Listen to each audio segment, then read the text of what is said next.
पहन सकता है। मैं तो पुलिस में रह चुका हूं, तो वर्दी में आप कोई नहीं पहन सकता है। तो अगर उस संस्थान के जो भी नियम कानून है, लेकिन अगर हमको जो कॉलेज कोई मान लीजिएगा कि जेएनयू में कोई नियम नहीं है कपड़े का, जैसे जहां से हम मेडिकल कॉलेज किए थे वहां पर कोई नियम नहीं था, आप कुछ भी पहन सकते थे। तो ये अगर उस कॉलेज में अगर किसी तरह का नियम नहीं है और बच्चियां पहनना चाह रही हैं, उसमें क्या हर्ज है।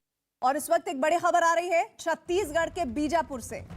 छत्तीसगढ़ के बीजापुर से बड़ी खबर आ रही है, जहां आईईडी ब्लास्ट हुआ है और सीआरपीएफ के 4 जवान घायल हुए हैं। घायल जवानों को इलाज के लिए बीजापुर के सरकारी अस्पताल लाया गया है। बड़ी खबर छत्तीसगढ़ से आ रही है। छत्तीसगढ़ के बीजापुर में आईईडी से ब्लास्ट हुआ है, जिसमें सीआरपीएफ के 4 जवानों के घायल होने की जानकारी मिल रही है। जानकारी ये मिल रही है कि सीआरपीएफ के 153वीं बटालियन के जवान एरिया डोमिनेशन के लिए बीजापुर भोपालपट्टनम मुख्य सड़क पर निकले थे, तभी ये ब्लास्ट हुआ है। और बीजापुर जिला मुख्यालय से महज 10 किलोमीटर की दूरी पर यह घटनाक्रम हुआ है।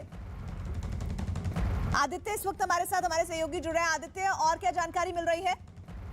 प्रीति, इस ब्लास्ट में जो 4 जवान घायल हुए हैं उसमें 2 अधिकारी भी शामिल है। एक डिप्टी कमांडेंट रैंक के अधिकारी है, दूसरे एएसआई अधिकारी है। ये एरिया डोमिनेशन पर निकले थे। ये पूरा जो इलाका है ये घोर नक्सल प्रभावित इलाका है और जो है यहाँ का टेरेंट बहुत ही डीप टेरेंट है, घनघोर जंगल है। इस इलाके में एरिया डोमिनेशन पर निकले थे। वहाँ माओवादियों ने जवानों को निशाना बनाने के लिए आईडी लगाई थी और ये आईडी ब्लास्ट हो गई जब जवान उस इलाके में एरिया डोमिनेशन कर रहे थे। और इस आईडी ब्लास्ट में 4 जवान जो है वो घायल हुए हैं, अधिकारी जवान मिलाकर। और बहुत ही शक्तिशाली आईडी था। जवानों की जो हालत है वो बेहद गंभीर है। अभी फिलहाल बीजापुर के जिला मुख्यालय में उनका इलाज चल रहा है और उन्हें जल्द ही हेलीकॉप्टर से बेहतर इलाज के लिए रायपुर लाया जाना है। उस इलाके में नक्सलियों की कुछ नक्सलियों की मौजूदगी होने की भी बात सामने आ रही है। सर्चिंग अभी चल रही है और घायल जवानों को जल्द से जल्द रायपुर लाया जा रहा है। ठीक है, शुक्रिया अजय इस तमाम जानकारी के लिए आपका। पंजाब में चुनाव से पहले कांग्रेस पार्टी की कलह रुकने का नाम नहीं ले रही है। नवजोत कौर सिद्धू ने नवजोत सिंह सिद्धू को चन्नी से बेहतर बता दिया और कहा है कि चन्नी बहुत अमीर आदमी है, उनको गरीब नहीं कहा जाना चाहिए।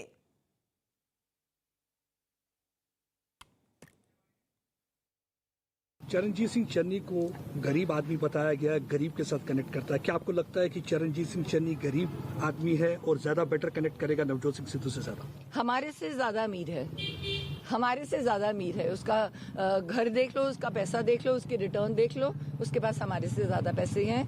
मतलब नवजोत सिंह सिद्धू बेटर चॉइस थे? यस। गरीब परिवार से आए हैं, यह बात सब जानते हैं कि बहुत ही साधारण परिवार में जन्म लिया था। उसके बाद अपनी मेहनत से बार बार एमएलए बने, सफल हुए राजनीति में। तो मुझे नहीं लगता कि इस तरह की बातों में मैं टिप्पणी करना चाहूँगा।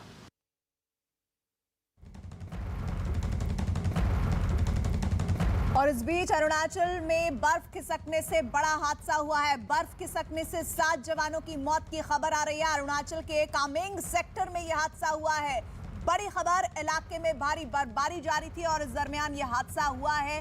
खबर आ रही है अरुणाचल से, जहां पर अरुणाचल प्रदेश में बर्फ खिसकने से यह बड़ा हादसा होने की खबर, जिसमें 7 जवानों की मौत की जानकारी मिल रही है और कुछ के घायल होने की भी खबर होगी, जिसके बारे में तमाम डिटेल्स इकट्ठा करने की कवायद हो रही है। इधर इलाके में भारी बर्फबारी हो रही थी और अभी भी उस बर्फबारी का सिलसिला जारी है। अरुणाचल में बर्फ खिसकने से यह हादसा हुआ है। बर्फ खिसकने की वजह से 7 जवानों की मौत की जानकारी आ रही है। अरुणाचल प्रदेश के कामेंग का ये सेक्टर है जहां पर ये बड़ा हादसा हुआ है और इस वक्त ये बड़ी खबर अरुणाचल प्रदेश से आ रही है, जहां पर बर्फ खिसकने से बड़े हादसे की जानकारी मिल रही है। बर्फ खिसकने की वजह से 7 जवानों की जान गई है और ये अभी भी बर्फबारी वहां पर हो रही है। अरुणाचल के कामेंग सेक्टर में यह हादसा हुआ है। इलाके में भारी बर्फबारी अभी भी हो रही है और लगातार जानकारियां इस हादसे से संबंधित जुटाई जा रही है कि कहीं और जवान तो नहीं है जो इस भारी बर्फबारी में फंस गए हों।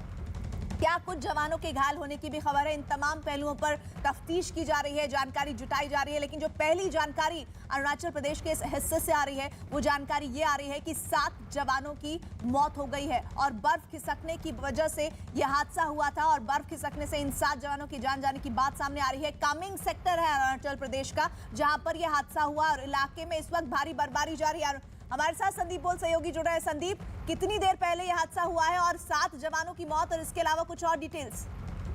प्रीति, देखिए 6 फरवरी को जो है रात को एवलांच में 7 भारतीय सेना के जवान जो है वो दब गए थे और उसके तुरंत बाद जो है रेस्क्यू ऑपरेशन चलाया गया। लगातार 2 दिन तक जो है रेस्क्यू ऑपरेशन चलाया गया क्योंकि वहाँ पे मौसम बहुत खराब था। ये अरुणाचल प्रदेश के केमेंग जो सेक्टर है उसका उस जगह ये जो हादसा हुआ था तकरीबन 14,500 फीट की ऊंचाई पर जो है ये जगह जहाँ पे ये जो एवलांच आया था। उसके बाद लगातार जो रेस्क्यू ऑपरेशन जारी था, लेकिन उसके बाद जब रेस्क्यू किया गया उन सबको तो किसी को बचाया नहीं जा सका। अनफॉर्चुनेटली जो है जो 7 जवान जो उसकी चपेट में आए थे, वो स्वयं की चपेट में आए थे, उनकी जो है मौत हो गई और इसकी आधिकारिक जानकारी जो है सेना की तरफ से दे दी गई है। और अभी फिलहाल सारी बॉडीज जो है रिकवर हो गई हैं और आगे की जो संदीप, यानी कि आप ये कह रहे हैं कि जो सिर्फ 7 जवान हैं जिनकी जान गई है और कोई दबे होने की जानकारी नहीं है इस बर्फबारी के बीच?